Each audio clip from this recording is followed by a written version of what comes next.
Hello दोस्तों। आज से हम फिजिकल ज्योग्राफी का सबसे फैसिनेटिंग चैप्टर शुरू करने वाले हैं। चलिए मैं आपसे एक सिंपल सा क्वेश्चन पूछता हूँ। अगर मैं कहूँ कि अर्थ को डिलीट कर दो तो क्या सोचोगे? मून, सन, स्टार्स, गैलेक्सी, क्या? और इन सबको भी अगर डिलीट कर दें तो फिर क्या बचेगा?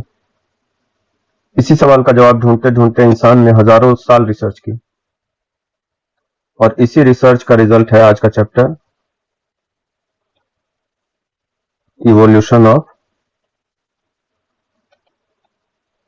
Universe and earth.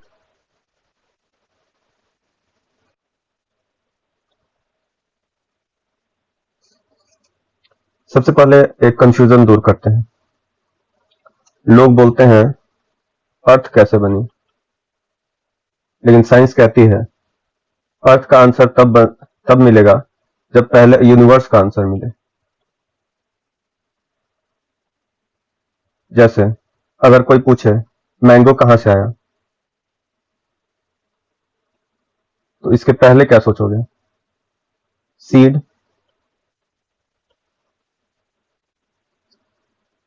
उससे पहले ट्री, उससे पहले सॉइल, उससे पहले रेन। मतलब पूरी चेन समझनी पड़ेगी। बिल्कुल वैसे ही अर्थ को समझने के लिए पहले यूनिवर्स को समझना पड़ेगा। इसलिए चैप्टर अर्थ से नहीं, यूनिवर्स से शुरू होता है।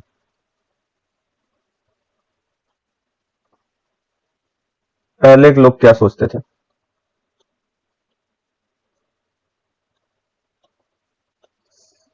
साइंस आज जितनी एडवांस्ड है पहले नहीं थी। लोग टेलीस्कोप भी प्रॉपरली यूज नहीं कर पाते थे। न सैटेलाइट थे, न नासा था, न इसरो था। फिर भी लोग स्काई को देखते थे। रात में हजारों तारे चमकते थे और हर इंसान के दिमाग में एक ही क्वेश्चन आता था, ये सब आया कहां से? इसी क्वेश्चन का आंसर देने की कोशिश की कुछ साइंटिस्ट ने। Scientist number 1, Immanuel Kant.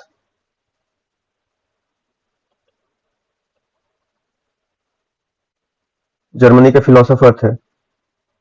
ध्यान दीजिए, साइंटिस्ट भी नहीं थे, ये फिलोसोफर थे। मतलब सोचने वाले इंसान। उन्होंने कहा यूनिवर्स में पहले एक बहुत बड़ा गैस और डस्ट का क्लाउड था।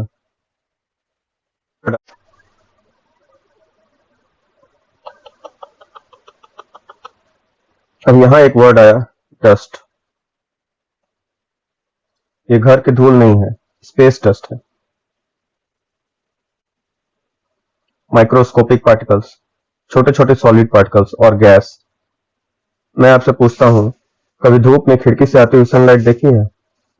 उसमें छोटे छोटे पार्टिकल्स उड़ते हुए दिखते हैं। बस इमेजिन कीजिए वैसे ही पार्टिकल्स, लेकिन इतने बड़े स्केल पर कि उनसे प्लैनेट्स भी बन सकते हैं। फिर आए लाप्लास।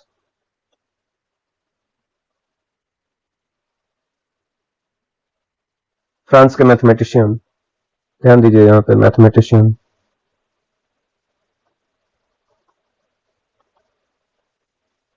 1796 में उन्होंने कांत की थ्योरी को और साइंटिफिक बनाया।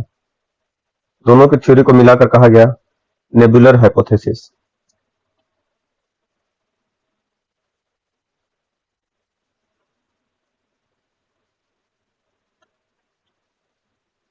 अब सवाल, नेबुला क्या होता है? तो मूवी में सुना होगा, मार्वल में भी नाम सुना होगा। साइंस में नेबुला का मतलब है गैस और डस्ट का बहुत बड़ा cloud. Cloud of gas and dust. अगर कोई एग्जाम में पूछे नेबुला क्या है, simple answer, a cloud made of gas and dust. बस। अब सोचिए, ये क्लाउड बिल्कुल स्टैटिक था? नहीं, स्टैटिक नहीं था। ये धीरे धीरे रोटेट कर रहा था अब एक छोटा एक्सपेरिमेंट घर पर ही सोचिए। आप पिज्जा डो को घुमाते हो या चकला पर रोटी बेलते हो। उस वक्त डो घूमता है या वॉशिंग मशीन स्पिन करती है। जैसे जैसे कोई चीज रोटेट करती है उसका शेप बदलने लगता है। बिल्कुल वैसे ही गैस का क्लाउड रोटेट करते करते फ्लैट होने लगता है, ऐसे। बीच में सन बना,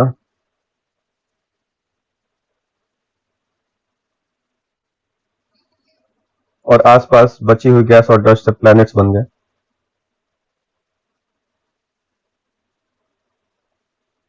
ऐसे। लेकिन फिर से क्वेश्चन, प्लैनेट बना कैसे? क्या अचानक अर्थ आ गया? नहीं। चलिए एक एग्जांपल लेते हैं। मान लीजिए आप स्नो एरिया में हैं। आपने एक छोटा सा स्नो बॉल बनाया। अब इस स्नो बॉल को ग्राउंड पर रोल करना शुरू किया। क्या होगा? और स्नो चिपकने लगेगी, स्नो बॉल बड़ा होता जाएगा। पहले टेनिस बॉल, फिर फुटबॉल और फिर और बड़ा। यही प्रोसेस स्पेस में हुई, लेकिन स्नो की जगह डस्ट, गैस, स्टोन पार्टिकल्स सब धीरे धीरे चिपकते गए और एक बड़ा प्लैनेट बन गया। इस प्रोसेस को कहते हैं एक्रीशन।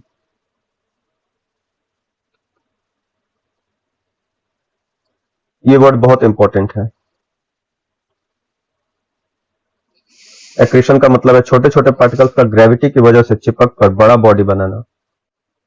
लेकिन साइंस यही नहीं रुकी। साइंटिस्ट ने एक और सवाल पूछा, अगर सन भी बना तो सन कहां से आया? और जब यह सवाल पूछा गया तब पूरी डायरेक्शन ही बदल गई। अब डिस्कशन अर्थ का नहीं, पूरी यूनिवर्स का होने लगा। और यहीं से शुरू होती है इस चैप्टर की सबसे important theory, big bang theory.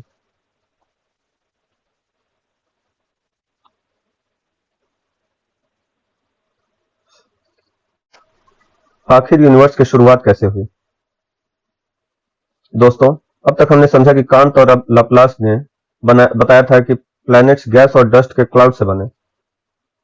लेकिन एक बहुत बड़ा क्वेश्चन अभी भी बाकी था। अगर प्लैनेट्स गैस और डस्ट से बने तो गैस और डस्ट कहां से आया? और अगर सन बना तो सन कहां से आया? साइंटिस्ट ने जब इस सवाल का जवाब ढूंढना शुरू किया तब उन्होंने सिर्फ अर्थ को नहीं, पूरे यूनिवर्स को स्टडी करना शुरू किया। और इसी रिसर्च से जन्म हुआ दुनिया की सबसे फेमस थ्योरी का बिग बैंग थ्योरी।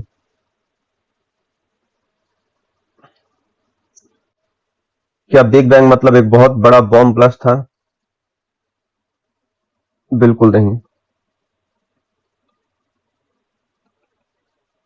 नाम में बैंग जरूर है, लेकिन ये किसी बॉम्ब का एक्सप्लोजन नहीं था। बॉम्ब किसी खाली जगह में फटता है, लेकिन बिग बैंग के टाइम कोई खाली जगह, स्पेस ही नहीं थी। न अर्थ थी, न सन, न मून, न स्टार्स, न गैलेक्सी, न टाइम, न स्पेस। मतलब कुछ भी नहीं था जैसा हम आज देखते हैं। यही बात बिग बैंग को समझना थोड़ा मुश्किल बना देती है। चलिए इमेजिनेशन यूज करते हैं। मैं आपसे एक एक्सपेरिमेंट करवाता हूं। अपने हाथ में एक छोटा सा मस्टर्ड सीड इमेजिन कीजिए। अब सोचिए, इस छोटे से दाने के अंदर पूरी अर्थ, सारा sun, billions of stars, billions of galaxies और पूरा यूनिवर्स, सब कुछ समा गया हो। इम्पॉसिबल लग रहा है ना? लेकिन बिग बैंग थ्योरी के अकॉर्डिंग शुरुआत कुछ इसी तरह हुई थी। सब कुछ एक बहुत ही छोटे पॉइंट में कॉम्प्रेस था। इस पॉइंट को कहते हैं सिंगुलैरिटी। ये वर्ड एग्जाम के लिए बहुत इंपॉर्टेंट है। सिंगुलैरिटी क्या होती है? सिंपल लैंग्वेज में, एक ऐसी अवस्था जहां पूरा यूनिवर्स एक बहुत ही छोटे बिंदु में सिमट गया हो।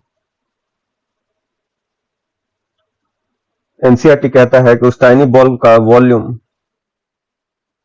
बहुत छोटा था, लेकिन टेम्परेचर एंड डेंसिटी इनफाइनाइट थी। इनफाइनाइट टेम्परेचर का मतलब, अगर गैस स्टोव जलता है तो उसकी फ्लेम गर्म होती है। सन उससे कहीं ज्यादा गर्म है, लेकिन सिंगुलैरिटी का टेम्परेचर इतना ज्यादा था कि उसको मेजर ही नहीं किया जा सकता। इसीलिए साइंटिस्ट इनफाइनाइट टेम्परेचर बोलते हैं। इसी तरह डेंसिटी भी इतनी ज्यादा थी कि इसको नॉर्मल फिजिक्स से एक्सप्लेन करना मुश्किल था। फिर क्या हुआ? अब आता है वो मोमेंट जिसे हम कहते हैं बिग बैंग। लगभग 13.7 बिलियन ईयर्स पहले उस सिंगुलैरिटी ने बहुत तेजी से एक्सपेंड करना शुरू किया। इसी इवेंट को बिग बैंग कहा जाता है। ध्यान दीजिए, मैं एक्सप्लोड शब्द बोल रहा हूं, लेकिन इसका मतलब बॉम्ब की तरह टुकड़े उड़ना नहीं है। असल में स्पेस खुद एक्सपेंड होने लगा। यह बहुत इंपॉर्टेंट डिफरेंस है। देखिए, एक बलून एक्सपेरिमेंट लीजिए।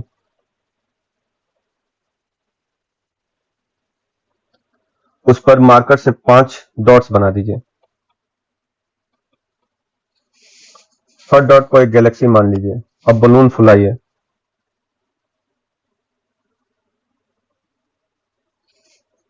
क्या हुआ? हर डॉट दूसरे डॉट से दूर चला गया। लेकिन क्या डॉट्स चल रहे हैं? नहीं, बलून एक्सपेंड हो रहा है। इसी तरह गैलेक्सी स्पेस में तैर नहीं रहा है, स्पेस ही एक्सपेंड हो रहा है। इसी वजह से गैलेक्सीज एक दूसरे से दूर जाती रही हैं। एनसीईआरटी बलून एग्जाम्पल से इसी आइडिया को समझाती है, लेकिन यह भी बताती है कि बलून पर डॉट्स भी बड़े हो जाते हैं, जबकि रियल गैलेक्सीज का एक्सपेंशन इस तरह ऑब्जर्व नहीं होता। अब एडविन हबल का सबूत।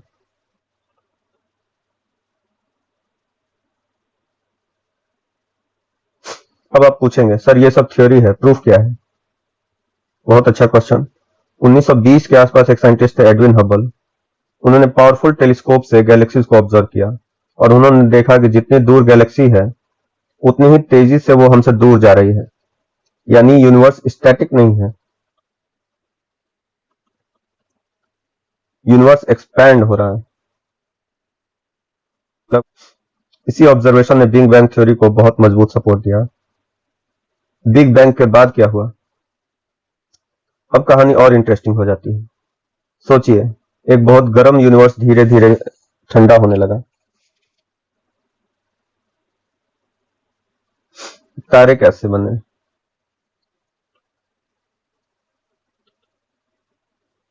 और हमारी अर्थ का जन्म कैसे हुआ, ये देख लेते हैं। अब तक हमने क्या समझा? यूनिवर्स कैसे बना, बिग बैंग क्या था, एडविन हबल ने क्या प्रूफ दिया,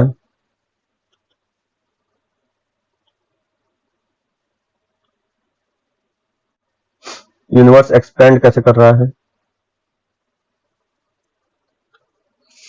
लेकिन एक बहुत इंटरेस्टिंग सवाल है, अगर बिग बैंग के बाद सिर्फ एनर्जी और छोटे पार्टिकल्स थे, तो फिर इतने बड़े बड़े स्टार्स और गैलेक्सीज कैसे बन गए? आज हम इसी कहानी को समझेंगे। मान लीजिए आपके पास एक बड़ा हॉल है और उस हॉल में 1000 बच्चे खड़े हैं। सब रैंडमली इधर उधर खड़े हैं। अब टीचर बोलता है, सब अपनी क्लास के हिसाब से ग्रुप बना लो। क्या होगा? थोड़ी देर में बच्चे ग्रुप्स बना लेंगे।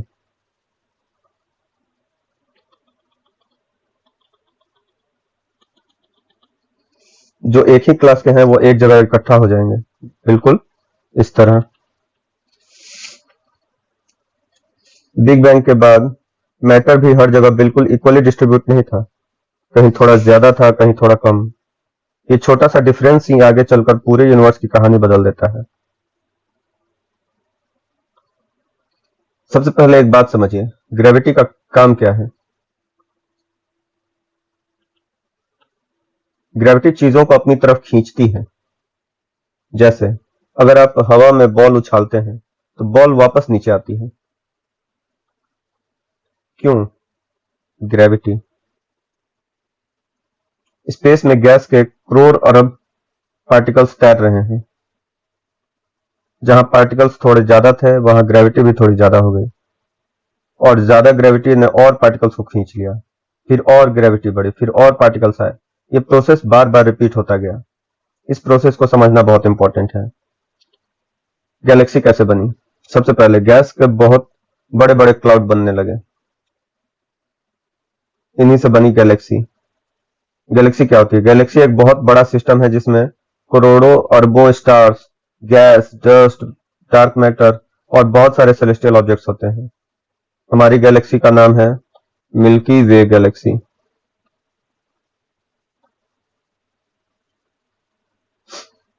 इसी मिल्की वे में हमारा सोलर सिस्टम भी है। एनसीईआरटी बताती है कि गैलेक्सीज का साइज लगभग 80,000 से 1,50,000 लाइट ईयर्स तक हो सकती है। लाइट ईयर टाइम नहीं, डिस्टेंस की यूनिट है। सोचिए, अगर आप कार से पटना से दिल्ली जाते हैं, डिस्टेंस किलोमीटर में नापते हैं। स्पेस में डिस्टेंस इतना बड़ा होता है कि किलोमीटर छोटा पड़ जाता है, इसलिए साइंटिस्ट लाइट ईयर यूज करते हैं। डेफिनेशन क्या है? एक साल में लाइट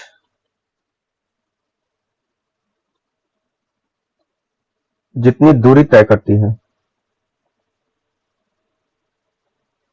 उसे 1 लाइट ईयर कहते हैं। लाइट की स्पीड लगभग 3 लाख किलोमीटर पर सेकेंड होती है। इस हिसाब से 1 लाइट ईयर में 9.461 into 10 to the power 12 kilometre है। एनसीईआरटी ये भी बताती है कि अर्थ और सन के बीच की एवरेज डिस्टेंस को लाइट लगभग 8.3 मिनट्स में तय करती है। अर्थ और सन के बीच। अब प्लैनेट कैसे बने ये देखते हैं।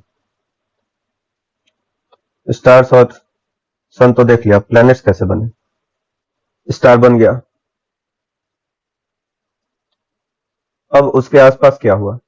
जब स्टार बना तो उसके आसपास गैस और डस्ट की एक रोटेटिंग डिस्क बच गई।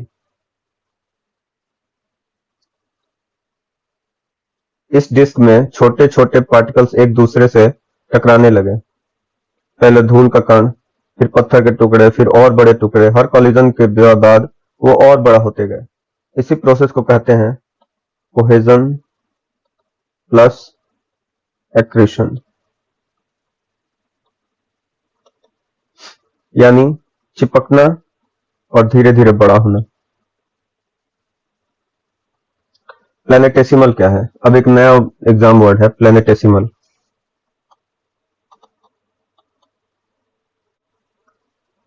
नाम से ही याद रखिए, प्लैनेट प्लस स्मॉल,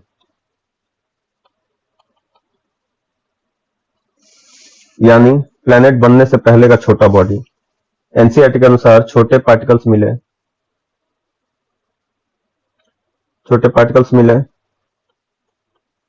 छोटे गोल बॉडीज बनी, इन्हें प्लैनेटेसिमल्स कहा गया।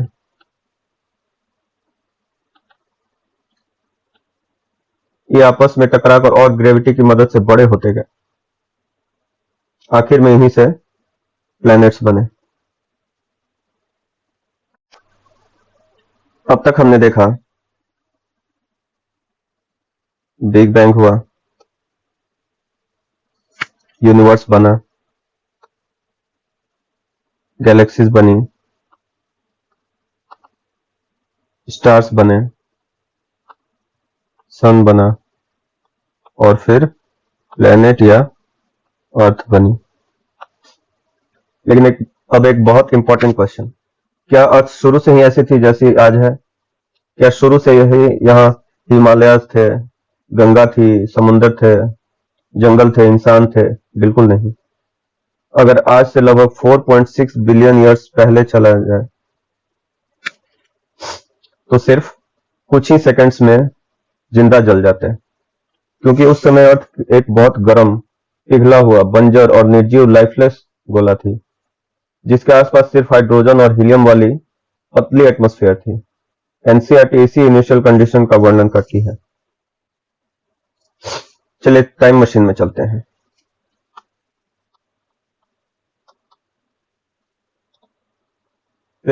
सोचिए, आप एक स्पेसक्राफ्ट में बैठकर 460 करोड़ साल पहले पहुंच गए। विंडो से बाहर देखते हैं, आपको क्या दिखेगा? न पेड़, न पानी, न हवा, न माउंटेन्स, न कंटिनेंट्स, सिर्फ लाल रंग की पिघली हुई धरती। हर जगह लावा, हर जगह वोल्केनो। टेम्परेचर इतना ज्यादा कि कोई भी जीवित चीज एक पल भी नहीं टिक सकती। यही थी हमारी अर्थ की पहली तस्वीर। लेकिन अर्थ गर्म क्यों थी? इसके 3 मेजर रीजंस थे। रीजन 1, जब अर्थ बन रही थी करोड़ों अरबों छोटे छोटे पत्थर प्लेनेटेसिमल्स उससे टकरा रहे थे। हर कॉलिजन एनर्जी प्रोड्यूस करता था। जैसे 2 पत्थर जोर से टकराए तो हीट निकलती है। अब इमेजिन कीजिए 1 2 नहीं अरबों कॉलिजन्स। अर्थ नेचुरली बहुत गर्म हो गई। Reason 2, gravity. जितनी बड़ी अर्थ होती गई उतना ही उसका प्रेशर अंदर बढ़ता गया। प्रेशर बढ़ने से टेम्परेचर भी बढ़ता गया। जैसे बाइसिकल पंप को बार बार दबाओ तो पंप गर्म हो जाता है। ये कंप्रेशन हीटिंग है। अर्थ के अंदर भी कुछ ऐसा ही हुआ। Region 3, radio active element.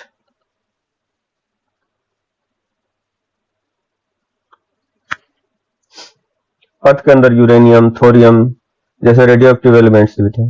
ये टूटते रहे और हीट प्रोड्यूस करते रहे, इसलिए अर्थ बहुत लंबे समय तक गर्म बनी रही।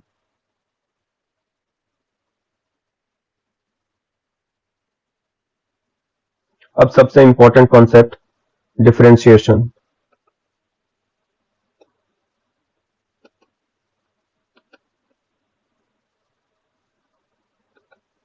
इसका मतलब अलग अलग चीजों का उनकी प्रॉपर्टीज के हिसाब से अलग हो जाना। क्या बोला? अलग अलग चीजों का उनकी प्रॉपर्टीज के हिसाब से अलग हो जाना। अब एक सिंपल एग्जांपल, मम्मी किचन में दाल बनाती है। उसमें कभी कभी ऑयल ऊपर आ जाता है और पानी नीचे। क्यों? क्योंकि दोनों की डेंसिटी अलग है। ऑयल हल्का है, वाटर हैवी है, इसी वजह से ऑयल ऊपर तैरता है। बिल्कुल वैसे ही जब अर्थ पिघली हुई थी उसके अंदर सब मटेरियल्स मिक्स थे। आयरन, निकल, सिलिकॉन, मैग्नीशियम, एल्यूमिनियम, सब एक साथ। जैसे ही अर्थ धीरे धीरे स्टेबल हुई हेवी मेटल्स नीचे जाने लगे, लाइट मटेरियल्स ऊपर आ गए। इसी प्रोसेस को कहते हैं डिफरेंशिएशन। एनसीईआरटी के अनुसार आयरन जैसे भारी पदार्थ अर्थ के सेंटर की तरफ डूब गए और हल्के पदार्थ ऊपर की तरफ आ गए। इसी से लेयर्ड अर्थ बनी। एक और एग्जांपल सोचिए, आप एक बोतल में सैंड, वाटर, ऑयल सब डाल कर जोर से हिला देते हैं, फिर बोतल को टेबल पर रख देते हैं। कुछ देर बाद सब अलग अलग लेयर बना लेंगे। सबसे नीचे सैंड, बीच में वाटर, सबसे ऊपर ऑयल। अर्थ के अंदर भी लगभग इसी तरह हुआ, बस स्केल बहुत बड़ा था। अर्थ की लेयर्स कैसे बनी? डिफरेंशिएशन के बाद अर्थ के अंदर लेयर्स बन गई। सेंटर में कोर, सबसे हेवी आयरन और प्लस निकल, उसके ऊपर मेंटल, गरम और सेमी मोल्टन रॉक्स, सबसे ऊपर क्रस्ट, पतली और ठंडी लेयर जिस पर हम रहते हैं। एनसीईआरटी बताती है कि crust, mantle, outer core, inner core का लेयर्ड स्ट्रक्चर इसी डिफरेंशिएशन प्रोसेस का रिजल्ट है और अंदर की तरफ डेंसिटी बढ़ती जाती है।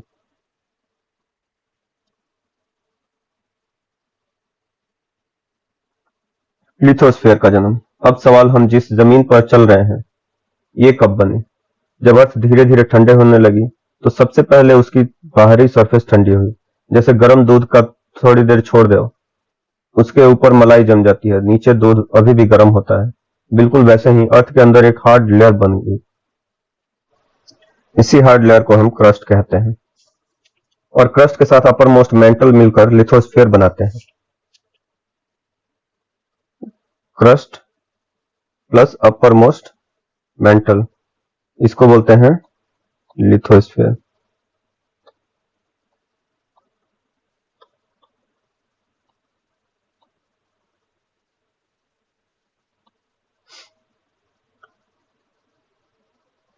मून का जन्म और अर्थ। एनसीईआरटी एक इंटरेस्टिंग बात बताती है, जब मून बना तब अर्थ को एक बहुत बड़ा इम्पैक्ट लगा। इस जायंट इम्पैक्ट की वजह से अर्थ दोबारा और गर्म हो गई। यानी अर्थ का कूलिंग प्रोसेस सीधा और सिंपल नहीं था, बीच बीच में बड़े इम्पैक्ट्स भी होते रहे। अब देखते हैं evolution of atmosphere, hydrosphere and origin of life.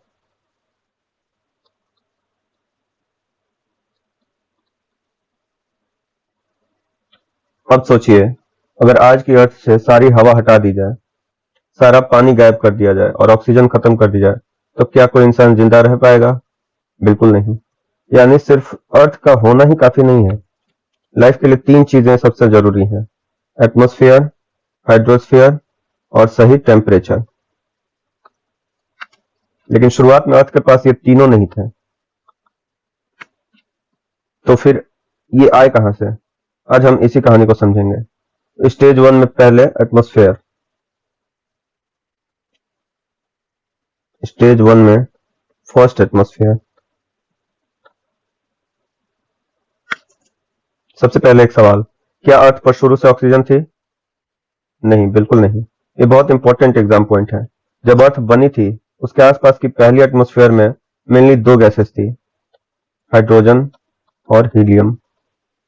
ये वही गैसेस थी जो सन और स्पेस में बहुत मात्रा में मिलती हैं।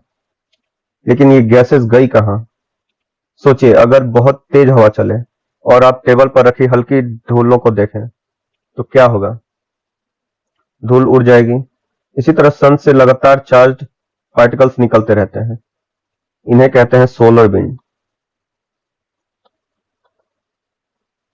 ये आम हवा नहीं है, ये बहुत एनर्जेटिक पार्टिकल्स का फ्लो होता है। शुरुआत अर्थ की ग्रेविटी इतनी स्ट्रांग नहीं थी कि हाइड्रोजन और हीलियम को रोक सके, इसलिए सोलर विंड्स ने धीरे धीरे उन गैसेस को उड़ा दिया। अब स्टेज 2 में नई एटमॉस्फेयर कैसे बनी?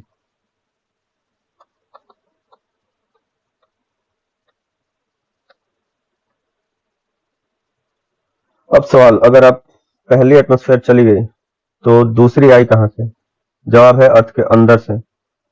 अर्थ के अंदर बहुत सारी गैसेस बंद हैं। जब वोल्केनो फटने लगे तो ये गैसेस बाहर आने लगी। इस प्रोसेस को कहते हैं डी-गैसिंग। ये वर्ड एग्जाम में बहुत पूछा जाता है, डी-गैसिंग।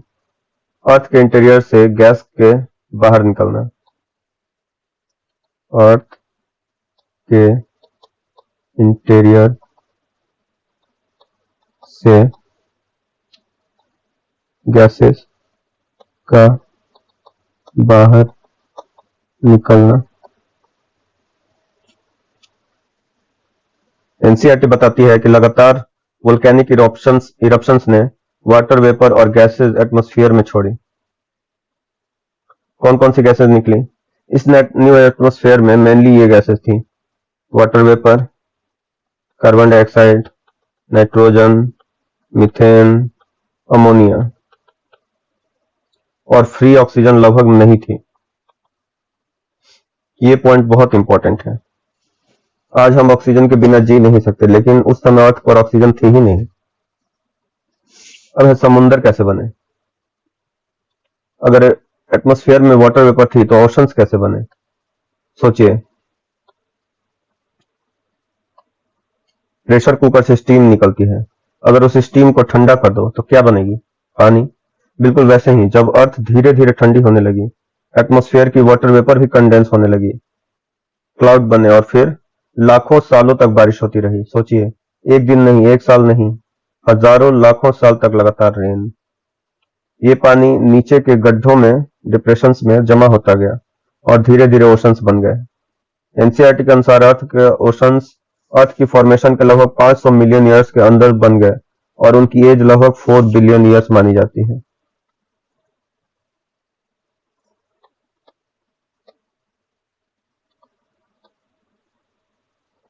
कार्बन डाइऑक्साइड कम कैसे हुई? एक और क्वेश्चन, उस समय एटमॉस्फेयर में CO2 बहुत ज्यादा थी, आज इतनी क्यों नहीं?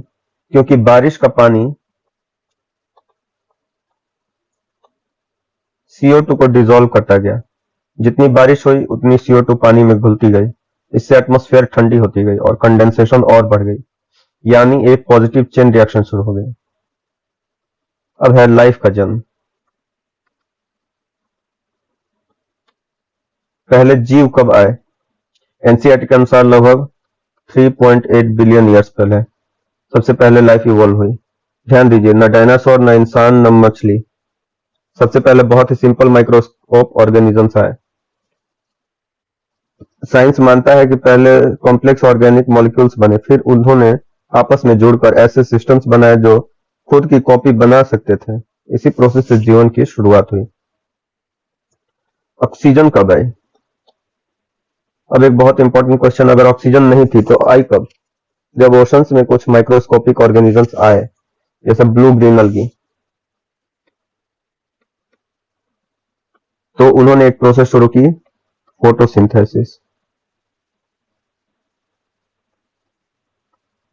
याद है स्कूल में पढ़ा था, प्लांट सनलाइट की हेल्प से फूड बनाते हैं। इसी प्रोसेस में ऑक्सीजन रिलीज होती है।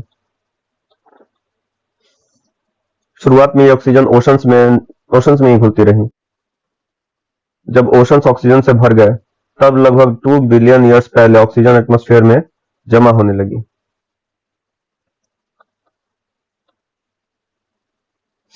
और इसी वजह से आगे चलकर कॉम्प्लेक्स लाइफ का डेवलपमेंट पॉसिबल हुआ।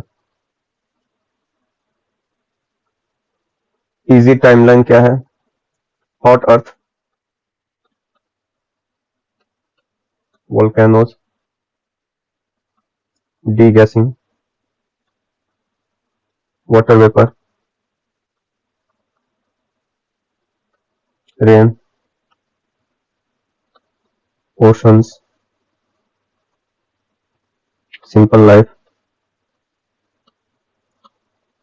Photosynthesis, oxygen, complex life. ये पूरे चैप्टर की बैकबोन है। अब तक हमने जितना सीखा उसको रिवाइज कर लेते हैं। ये कॉर्नल नोट्स है टेबल के फॉर्म में, इसे हम पढ़ेंगे और समझेंगे। तो फर्स्ट है, why do we study the origin of the earth? क्यों पढ़ते हैं origin of the earth? To understand how the universe, galaxies, stars, planets, earth, atmosphere, oceans and finally life evolve. Second, what were the earliest ideas about the origin of the earth? तो सबसे पहले Immanuel Kant ने propose किया कि planets originated from a rotating cloud of gas and dust. और फिर Laplace ने इसको रिफाइन किया नेबुलर हाइपोथेसिस के टर्म में, according to which the young sun was surrounded by a nebula from which planets were formed. जैसे ये sun है, इसके अराउंड नेबुला यानी गैस और डस्ट सराउंडेड थे, तो ये मिलकर इसमें प्लैनेट्स बनाए कई सारे।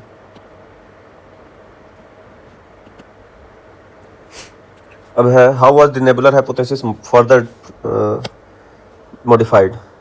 तो Otto Schmidt and Carl Weizsacker ने इसको मॉडिफाई किया और उन्होंने कहा कि sun was surrounded mainly by hydrogen, helium and dust.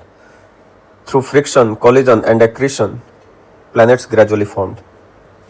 पहले फ्रिक्शन हुआ, जो हाइड्रोजन, हीलियम और डस्ट के क्लाउड्स थे सराउंडिंग सन, उसमें फ्रिक्शन हुआ, एक दूसरे से कोलिजन हुआ और फिर एक्रीशन हुआ। एक्रीशन यानी कि एक दूसरे से जुड़ते चले गए और बड़े होते चले गए।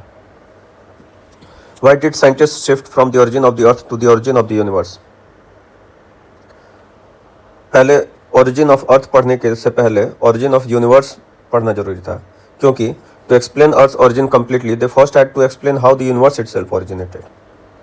अर्थ तो एक प्लेनेट है, यूनिवर्स में कई सारे प्लैनेट्स हैं, तो अगर सबके एक जेनरिक स्टडी हो जाए तो अर्थ के भी ओरिजिन को समझा जा सकता है। तो नेक्स्ट था, what is the big bang theory? तो इसके अनुसार the universe began as a singularity. Singularity क्या है?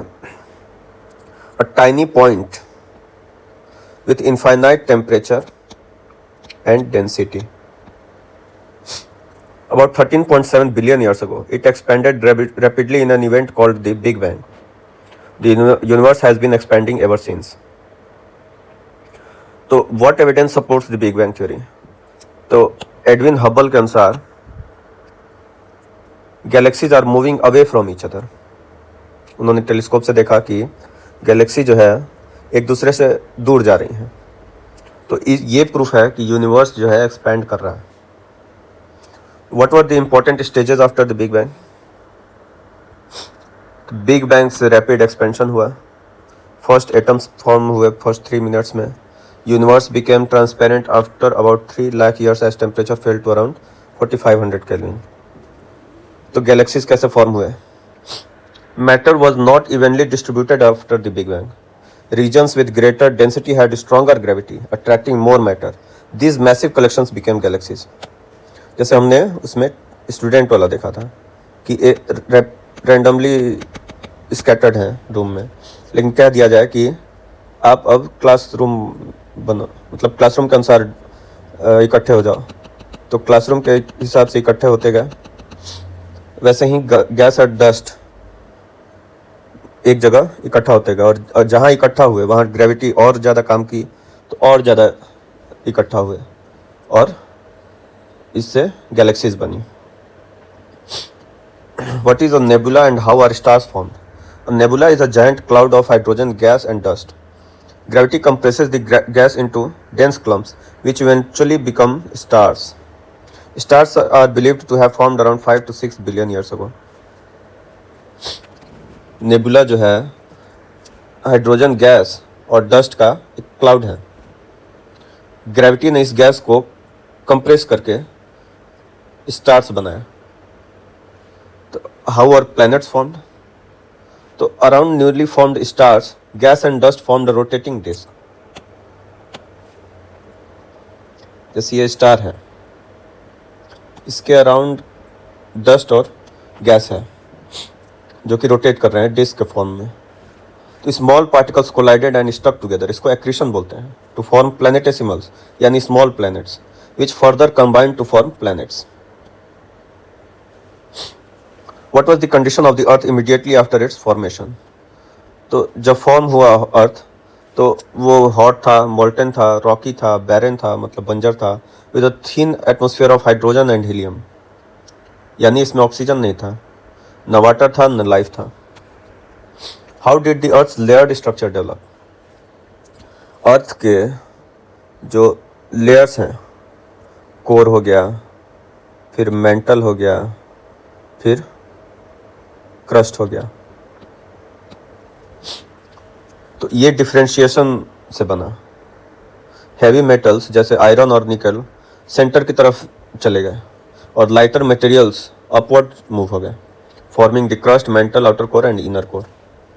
तो how did the lithosphere develop? अब जो लिथोस्फीयर है, ऊपरी परत जो है अर्थ का, वो कैसे फॉर्म हुआ? तो ये फॉर्म हुआ कंटिन्यूअस कूलिंग से, leading to the formation of the lithosphere. How did the first atmosphere develop disappear? तो याद करिए, फर्स्ट एटमॉस्फेयर में सिर्फ हाइड्रोजन और हीलियम का थिन एटमॉस्फेयर था, तो ये डिसअपियर कैसे हुए? तो ये डिसअपियर हुए सोलर विंड्स की वजह से। सोलर विंड्स जो हैं ये हाइड्रोजन और हीलियम को उड़ा ले जाते थे, जैसे और सारे प्लैनेट्स में होता है। तो how did the present atmosphere form? तो ये फॉर्म हुआ डी गैसिंग से। डी गैसिंग क्या है कि वोल्केनिक इरप्शन से गैसेस निकली अर्थ के इंटीरियर से। ये मेनली क्या इसमें थे? वाटर वेपर था, CO2 था, नाइट्रोजन, मीथेन, अमोनिया, लेकिन फिर भी यहाँ भी फ्री हाइड्रोजन नहीं था। अब है कि ओशंस कैसे फॉर्म हुए? अभी ध्यान दीजिए कि एटमॉस्फेयर बन गया है लेकिन ऑक्सीजन नहीं है। अब ओशंस कैसे फॉर्म हुए? तो अर्थ जैसे जैसे कूल होती गई, वाटर वेपर भी कंडेंस होते गए रेन के फॉर्म में। कंटिन्यूअस रेनफॉल होते रहे फॉर मिलियंस ऑफ ईयर्स, और जो डिप्रेशंस थे अर्थ में, उसमें रेनफॉल का पानी गिरते गया, तो जिससे ओशन बना। तो how did life originate? Simple organic molecules gradually formed self replicating systems. जैसे सिंपल अमोनिया और ये अदर मटेरियल केमिकल से सिंपल ऑर्गेनिक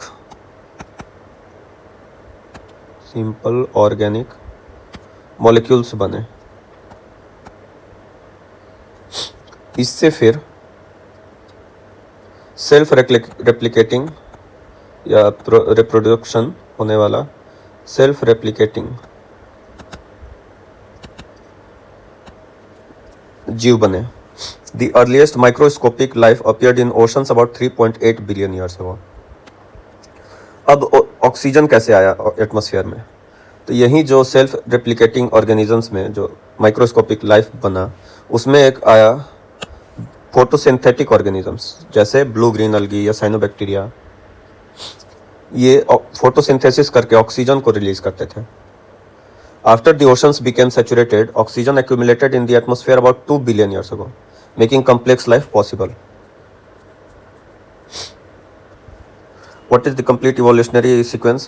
तो ये हमने पढ़ा है, बिग बैंग हुआ पहले, फिर गैलेक्सीज, फिर नेबुला, फिर stars, planets, earth, differentiation, lithosphere, atmosphere, oceans, life of photosynthesis, oxygen rich atmosphere, present earth. तो ये फ्लो है।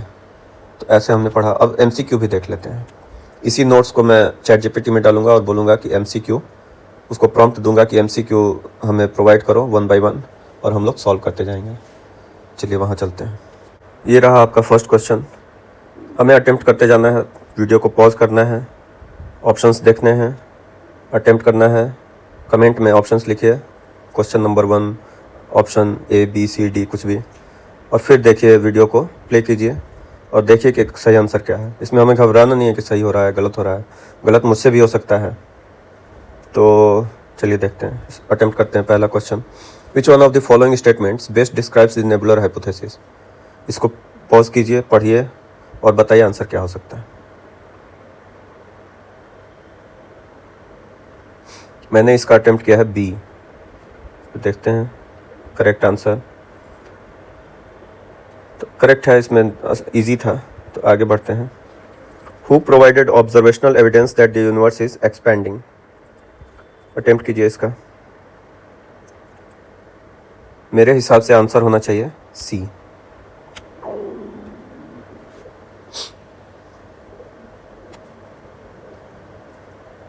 Next, according to the big bang theory what existed before the expansion of the universe। Option देखिए और attempt कीजिए pause करके। इसका answer होना चाहिए B मेरे हिसाब से।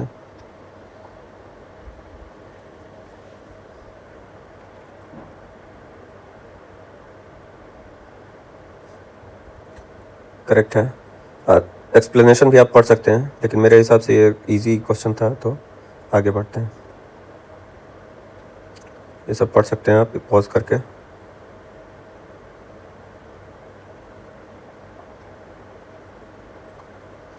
Consider the following statements. A light year is a unit of distance. A light year is the distance traveled by light in 1 year. The average distance between the sun and earth is about 8.3 light years. तो आप attempt कीजिए pause करके। मेरे हिसाब से answer है A 1 and 2।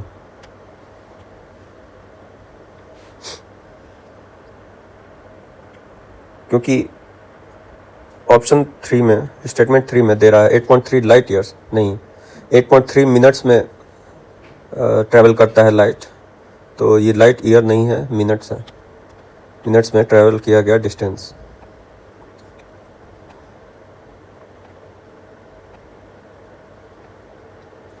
अब the process by which small particles collide and gradually combine to form larger planetary bodies is known as.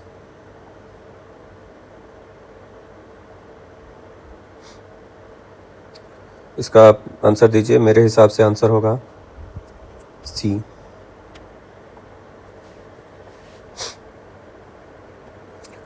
इसका एक्सप्लेनेशन पढ़ सकते हैं। धीरे धीरे मैं नीचे जा रहा हूँ, आप पॉज करके पढ़ सकते हैं।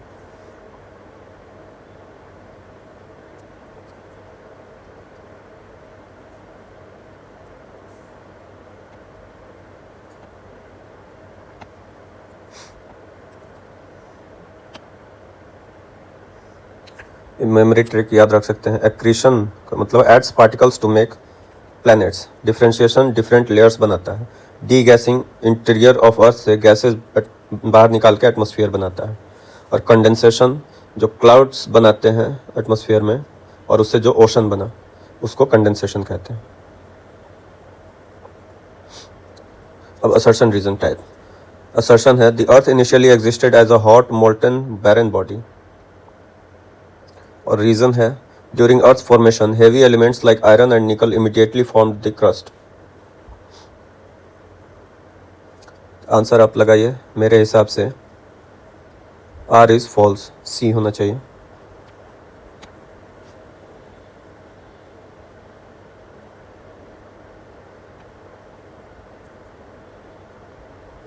रीज़न फॉल्स हो गया। मैंने ये करेक्ट किया है, लेकिन ये एआई का गलती है, इसने आंसर करेक्ट लिखा है लेकिन रॉन्ग साइन लगाया है। तो रीज़न फॉल्स है। This statement has two mistakes. Iron and nickel are heavy elements. They did not form the crust. Instead, they sank towards the center because of their higher density. और इसमें mistake 2, the crust was formed mainly by lighter materials after the earth cooled. Heavy elements formed the core, not the crust. अब है 7th. Which one of the following processes was primarily responsible for the formation of the present atmosphere of the earth? आप attempt कर सकते हैं। मेरे हिसाब से answer होगा बी। सही है।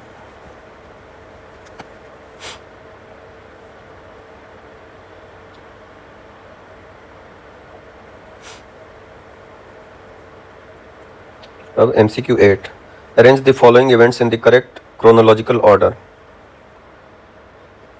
Formation of oceans, formation of earth, origin of life, development of oxygen rich atmosphere. आप अटेम्प्ट कीजिए, मैं भी अटेम्प्ट करता हूँ।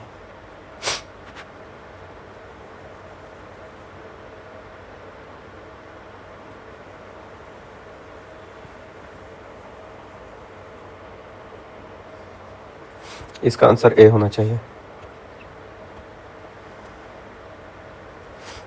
करेक्ट। पहले अर्थ बना, फिर ओशंस बना, फिर ओरिजिन ऑफ लाइफ हुआ, जो माइक्रोस्कोपिक लाइफ बने, उसके बाद ऑक्सीजन रिच एटमॉस्फेयर बना, और तब लाइफ कॉम्प्लेक्स लिविंग ऑर्गेनिजम्स बनते गए। 9th number, consider the following statements. The first atmosphere of the earth mainly consisted of hydrogen and helium. Second, the first atmosphere was removed by solar winds. Third, the present atmosphere was formed mainly due to photosynthesis. आप attempt कीजिए pause करके। मेरे हिसाब से answer होना चाहिए all 3, D.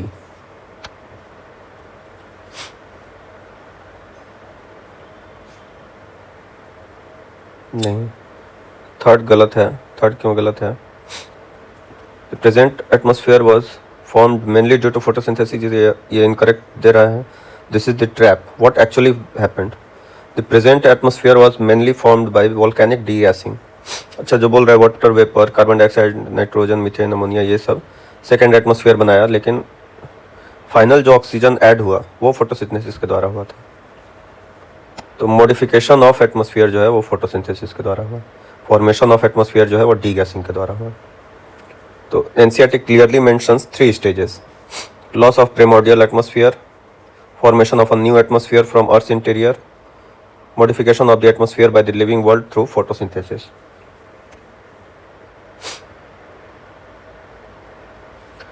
Last question करते हैं। Which one of the following sequences correctly represents the formation of a planet according to the nebular hypothesis? आप अटेम्प्ट कर सकते हैं। मेरे हिसाब से आंसर होना चाहिए बी। करेक्ट है।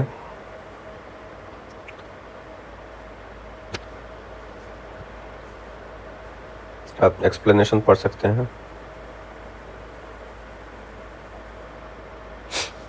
चलिए इसी के साथ वीडियो को ख़त्म किया जाए। फर्स्ट ऐसा एनसीईआरटी का सेकंड चैप्टर जो इवोल्यूशन ऑफ अर्थ है, इसके साथ समाप्त होता है। अब नेक्स्ट चैप्टर हम लोग पढ़ेंगे नेक्स्ट डे। तब तक के लिए थैंक यू।